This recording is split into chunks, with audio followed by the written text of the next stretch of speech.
All right. Happy New Year, and welcome back for another edition of the Final Mile where we answer all of your questions. Make sure to continue to send them our way through the comments on YouTube, through the website.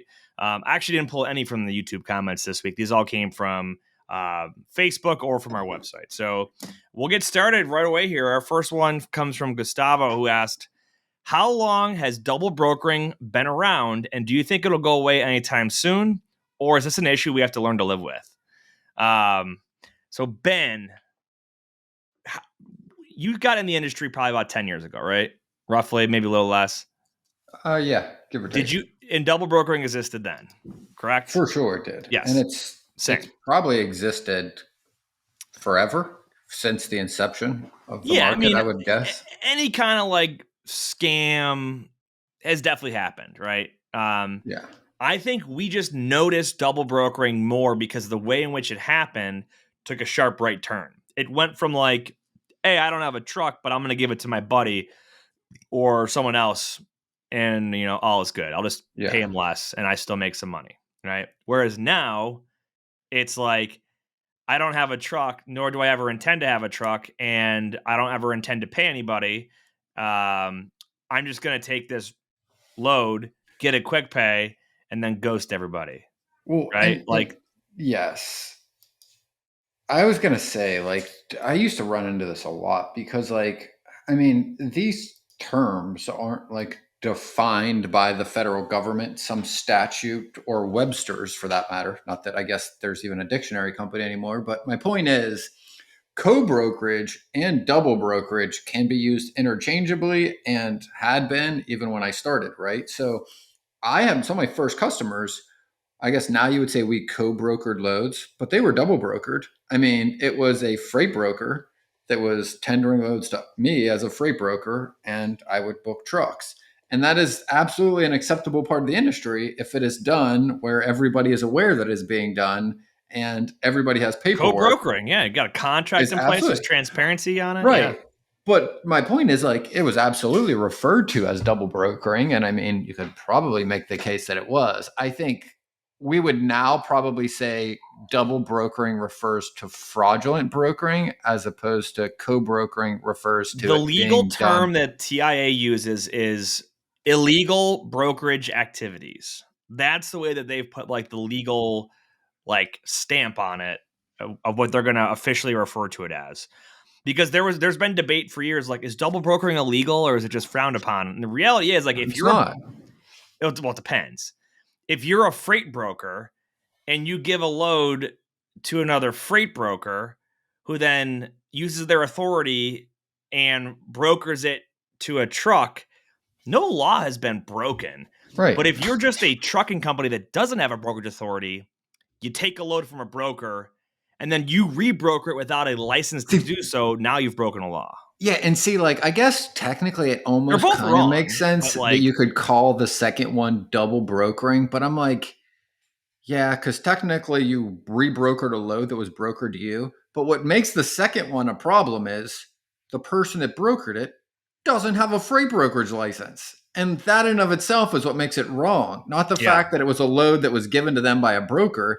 What makes it wrong is that a motor carrier gave the load to someone else. They don't have authority to broker a load. They're a motor carrier. And remember, that's what makes it. Yeah. The scam is when the fraudster's not paying the actual truck. Right. Had that fraudster been a freight broker, they would have a surety bond. Yes. It could then be filed on to get payment. And that's not the case. So to answer his question, how long has it been around? Probably since the beginning. I can only speak to the last dozen years, and it's been around since then. Is it an issue we have to learn to live with? To an extent, but I think it'll be less and less prevalent as we find different ways to combat it and prevent it. But that just means there'll be something else we have to be vigilant about. So, yep. Yes. Good question, though. All right. Next, Matt says, how long does a carrier have to submit an invoice for their services before I can write it off or delete the transaction? So, how long do they have to send in an invoice for a line haul for hauling a load or a tow new, if that's what it was? I'm fairly confident there's no legal statute here, but I will tell you a best practice that I have always gone by, and that's been, well, first of all, have some kind of verbiage in your rate confirmation or your carrier contract that states, must submit X amount, or must submit paperwork within X amount of days, right? To prevent any deductions for whatever. I found it, by the way. You did, okay. Yeah, so Is it there a legal is. statute? Because I've always gone with like 6 months. So yes and no. So federal regulation 49 CFR Part 377, 377.205, presentation of freight bills. This section dictates the time frame for a carrier to present their freight bill. For prepaid shipments, the carrier must present their bill within 7 days from receiving the shipment, excluding weekends and holidays. For collect shipments, the carrier must present their bill within 7 days from delivering the shipment at its destination, again, excluding weekends and holidays. This time frame establishes the default window for expecting an invoice from a carrier. Now, Section 49 USC 13710, this section sets a 180-day limit for either the carrier to submit an invoice for additional charges beyond the initial bill or for the shipper to contest the amount charged. There you So for a go. carrier to add charges beyond it, or for the shipper to contest it, says 180 days. Now it says, wow, not a deadline for the initial invoice. It provides a maximum time frame for potential charges to appear. Now here's the piece that is the kicker, That would right? answer like your TONU or an adjusted rate Yeah. for layover or detention, stuff like that too. Contractual agreements. Your specific agreement with a motor carrier may stipulate a different time frame for invoice submission. This could be shorter or longer than the 7-day window. Always refer to your contract to determine the agreed upon invoicing time frame.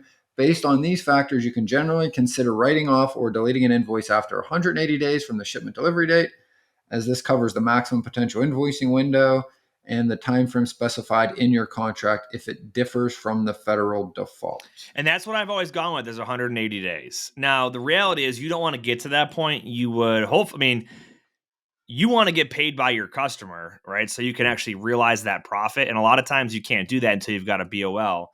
Yep. And imagine going to a customer 5 months down the road and invoicing them for a shipment 5 months ago. They'd be like, huh, what's this?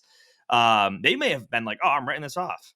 So, but communication's huge. And, keep reminding your carriers, right? Stay on top of what's not been invoiced, what's not been paperwork collected on yet, stuff like that. You don't want to get to 180 days. So to that point, I had a client this year that had a business partner that owned the business before they brought our client in, and they lost their main customer when they came to us, and they lost their main customer for this reason. The previous owner didn't bill for like 7 months and then invoiced everything for 7 months and then didn't invoice again for 4 months and then invoiced everything for 4 months. And the company was like, I think they literally didn't invoice anything for like almost a year. And the customer basically responded and said, like, we wrote these off. Like, we don't even know if we can actually pay you through our system because they're so old, right? So Yeah. again, I mean, this is people think service is just your truck shows up, right? And your truck picks up and your truck delivers on time, right? Your invoicing procedures are also service, right? So making sure they're going out timely, that you're on top of it is absolutely important. And the last thing I want to point out is like, I'm working through some invoices that are more than a year old with one of my customers right now. So, I mean, like, this absolutely happens even when things are done the way they're supposed to. Mm-hmm. But like you said, Carrie didn't get a BOL back, didn't get invoiced. Now they refute it, and it takes forever to clear these things up. And the more time passes, the harder they are to fix because it's really hard to go get information 9 months after the fact from a carrier or for anybody from that matter. Yep. Exactly. All right. Our next question, Omar. Omar's very active on our Facebook group, so I want to say thank you, Omar. Hope he listens to the show. A lot of the stuff that he asks is intended to just generate discussion, which I like. Yeah. So he said, "What does it take to be a quote unquote good broker, and how can we start to bridge the gap?"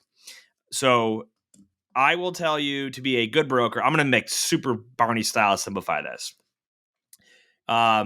Integrity and good communication. Those are like the two things to me that I think stand out. I've told the thing about my boss one time told me to be a good freight broker, you need to have two things: integrity and your cell phone. If you lose either one, you're pretty much shot. You're done, right?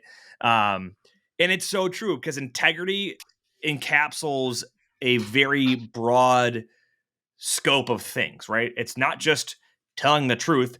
It's fairly and honestly quoting and paying and, approving a tone even when your customer denies it, but the carrier deserves it.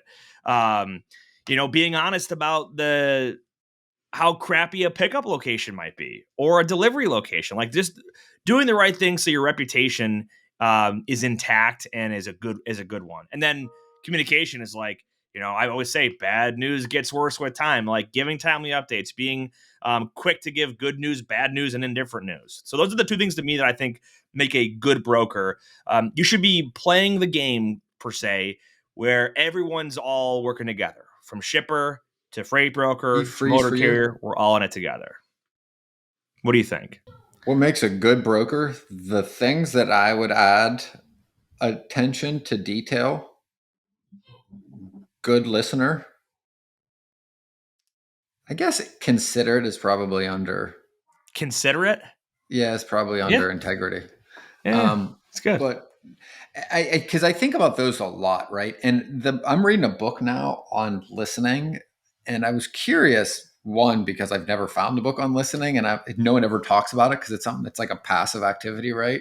And it talks about a lot of the things we talk about in our show, right? And it's like you can't actively listen to somebody unless, one, you're curious or you care what they have to say, which is something I never really thought about. But I'm like, when you think about it, like that's what makes a good broker. Like they're genuinely paying attention and listening to what their customer's saying, not just the things they want to hear. And they're writing them down somewhere and making sure that they can pay attention to that detail later, right? You can be all the other things. If you can't do that, like our job is we trade in information, right? We don't actually move physically anything. We get information from somebody and get it to somebody else.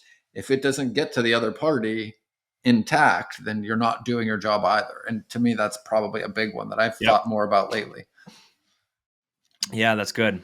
That's a great idea. It's a great point there.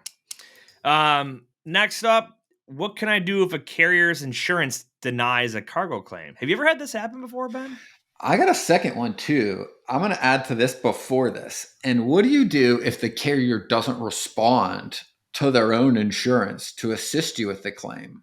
And the So carrier's insurance goes, I can't do anything about this I was gonna until just say they. I was gonna relate to the question because we had that happen this year, I've and heard we it two or three literally, times. I think you probably told me, but I know at least two or three other people that have mentioned this to me this year too. yeah. So the situation that we had, and this is not where the question came from, but like we had it was a double broker situation. We don't even truly know. Like we filed a claim on who we thought was the carrier, but it got denied because like there's basically no evidence that they were the carrier. Yep. We don't know who the real carrier was. The load basically got like stolen and then dropped off at a different warehouse. But we ended up like holding the bag. Like, what do we do here? Like, do we tell the customer? So to answer the question, what do you do? Remember, when you're filing a claim, you're facilitating it. You're not the actual like payee on it, right? You're not the one that's actually being insured. Your customer is the beneficiary of the insured party, which is the motor carrier themselves. So, straightforward example. Let's use fresh produce because we had some of the folks from Blue Book on earlier this year. We talked about, sometimes a denied claim because the customer was at fault. So let's say customer wants to file a claim because spoiled product shows up. Carrier does their whole process, or the carrier's insurance does their whole process and determines that the carrier did everything right and that possibly the product was loaded damaged or something like that. Claims denied. What can you do? You could tell the customer, sorry, this claim got denied. The loss is not covered. They've determined that they're not at fault. You as a broker are typically not at fault either. So you could just tell them it was denied. Probably going to lose a customer out of that. We've had instances where claim has been denied and we feel that we want to make the customer whole because we want to keep that relationship intact. So we've offered to split the loss proportionally, like maybe we'll take Mhm. half or we'll eat a third of it. We've taken full amount before in instances of error on our part. So like we do, double broker situation, right? It's we screwed up by not sending the right truck in that we thought it was. Yep. We missed some vetting step along the way and allowed this to happen. We're going to own up to it and reimburse you for your loss because we had some, we were part of the reason that it happened, Yeah. right? And we're going to eat that, and we're going to salvage the relationship with the customer. What did you? So the other instances that you had mentioned, what happened? What did they do? Because by all means, you could just say, "I'm sorry, like it's not paid, and you're not getting any money for it," because we're not liable as a broker. It's more of an Went back ethical to the thing. same way. Customer disputed it. They, didn't pay it. Didn't work with the customer anymore. That's how it played out. But I was curious. I'm like, how can a carrier just? I just don't see, like, if a carrier is liable and they do something and there's damage, like how just not responding to their own insurance company in any way makes that go So away. I think in our situation, and I don't have this was like earlier this year, so I don't. It's not fresh in my mind, but for us to try, like, let's say let's say this low is like double brokered 4 times. We don't know who the real truck is. So for me to find out and tell the right person, hey, go to your insurance, who they might not even have insurance or the right kind of insurance, right? Right. Then I've got to get a double broker to admit that they double brokered a load of mine and admit to tell me who they gave that load to. And then I got to go to that person and do the same thing again, right? They're Yep. just not going to do it. They're going to hide from you. They're going to run away and ignore it. Like that's just how it happens. That's just the reality, Exactly. unfortunately. So, because like you had an example where a guy got double brokered on, and the carrier that actually hauled it didn't have coverage for whatever that was. And in that case, Right. like There's you can no either go to insurance. your customer and Yeah. say, I'm sorry, I screwed up and they double brokered this and it's not covered and they're going to fire you as a freight broker. Or you can own up to it and say, hey, this happened. We missed something along the way. We're going to make it whole for you. And we're going to make sure it doesn't happen again. But then you've got to eat however many thousands of dollars that is of the loss. So it's messy, man, for sure. It absolutely is. So I think it's also a good thing to point out. This is one of the reasons why your prospects will say they only want to work with asset carriers, right? Because it avoids all of this risk. They don't Yep. have to worry, did the load get double brokered to a carrier that doesn't have insurance and there's a claim on it, right? So this is one of these scenarios where, like, you need to be able to explain or help reassure your prospect as to why this won't happen to them if they work with you. So you really should understand how this is happening so that you can overcome that objection and ultimately do business with them. Yep. Exactly. All right, last up. My customer got promoted. I'm assuming this is the point of contact of the customer. So my customer got promoted, and they hired a new guy to manage the shipping. What should I do? So I've seen this happen. Like Happens all the time. it's fairly common, right? Very And the common. reality is, like, Average yeah, person stays at a job for 2 years, 2.5 years, every yeah, job. yeah. So if you think about So it, exactly. So the reality is, you're going to have people. There's going to be changeover, whether it's promoted, fired, quit, bought out. Like there's going to be change in who's making decisions. What would I do? I'd congratulate them on their promotion and yeah, immediately like get involved in that transition, meet the new person. And also, we talked about this before, like you shouldn't just know your point of contact. You should know like their boss, their subordinates if they have any, whoever their backup, whoever their backup is if they're out on vacation or sick. Have some like um what can I want to use like a football analogy? Have like some depth, right? Have a depth chart of like who your contact is there, who you can go to. But yeah, the reality is like so if you knew the boss before and your contact gets promoted and either becomes the new boss or is somewhere else in the company, you still have a relationship intact with somebody else there who's like, yep, keep working with Nate. Like his company's been a lifesaver and a huge help for us. Now let's say you hadn't done that what, let's say all they know is that one person gets promoted, not even in shipping anymore. There's a new big dog in town. What do you do? What would you do? What would I do? Yeah. I I mean, mean, you're kind one, of starting, you have to build a relationship from scratch. I guess uh, the luck is like you're still moving their freight. So you're not having to start totally from scratch, but you got to win them over. That no like trust part, right? yes, for sure. So I am going to position myself as a resource for them in their new role where they could reach out to me with any question they might have, regardless of if I'm handling that shipment. So I would meet this new person and I would explain how long and the relationship I had with the previous person. I would say, hey, I still, periodically talk to them and catch up with them. I know they're not in this role anymore, but hey, I want to let you know that I know, hey, you're new to this. Maybe they're new to this job entirely and they've never even been in this type of job. Maybe they have done this job somewhere else and they're just new to this company. In either scenario, I am going to explain, like, hey, I'm here to help you and whatever that is you need. This was the previous relationship. These are the things that we did. But I want to let you know that if you have a question about anything, even if it's a load with another broker or another motor carrier, and you just want somebody to run something past or to ask a question to that you might not feel comfortable asking somebody, call me anytime. Shoot me an email. I want to be there to help you in whatever it is you need in your new job, regardless if it's a shipment that I'm working on. And that's how I'm going to try to make myself a resource to really endear myself to them. But I genuinely do want to help. It's not like it's not true. But if I can get them to trust me to ask me the questions they need help with, whenever and wherever that is, and when that comes up, right, they're way more likely to connect with me for me to be able to start establishing the same relationship that I had with the second person.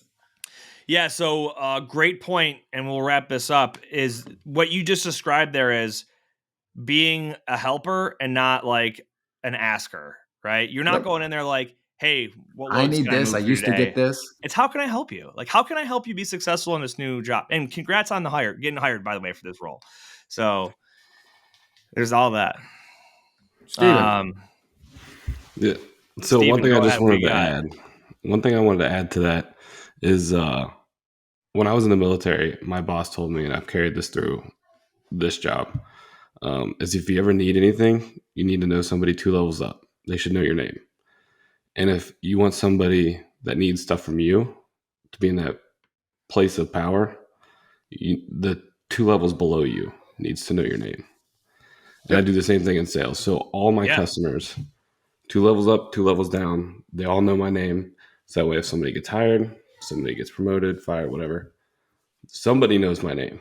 So that way, that relationship can continue. It's funny you mentioned that from military. We had a similar thing, and I always described it like as know and understand what it is that they do and their level of the organization does. So like if you relate this to brokerage in that same aspect, sure, my contact might be the traffic manager, but two up from him or her might be like their VP of, I don't know, like procurement or of logistics, right? Or director of whatever it might be, right?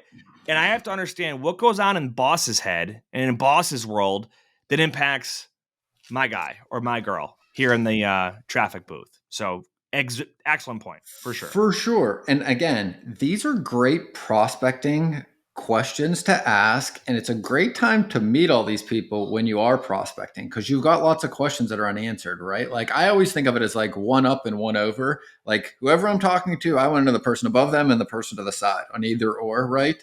I love the person below for sure. But you also want to ask questions that both of you guys point out are like, what are these other roles' responsibilities? And what are their pain points, right? What do they care about, right? Like if you talk to more procurement people, they care more about budget and the number of vendors. They care very little about on time percentage in some cases because that's just not what they get yelled at about. They care more about the budget and the number of vendors. That's what they manage, right? And then you might talk to somebody that's like one of you guys point like the director who's above the person that tenders you the loads. They might get, like their quarterly review might be on time percentage, budget, and the number of vendors. Like you want to at least have some idea of what's important to the people around them because oftentimes when you need approval from those people, right, you need to know what they care about. And Yeah. that always comes into play when you're getting on board in the first time, right? Because the person that sends you loads might be like, yes, I'm having a hell of a time finding trucks. I can't get anything covered and it's a mess over here. But they go, I can't approve you. The director has to. And then when you talk to the director, he doesn't care about any of those things. He cares about completely different things, right? So Yep. I think those are like invaluable things to keep in mind always at the beginning and no matter who you're working with. If anybody listening to this doesn't know the person next to their customer or the person above them, like make a point to get to know them as fast as possible because For this is sure. going to happen inevitably. Yep. Well, good questions. Happy New Year, everybody. We appreciate it. Ben, any final thoughts? Whether you believe you can or believe you can't, you're right. And until next time, go Bills.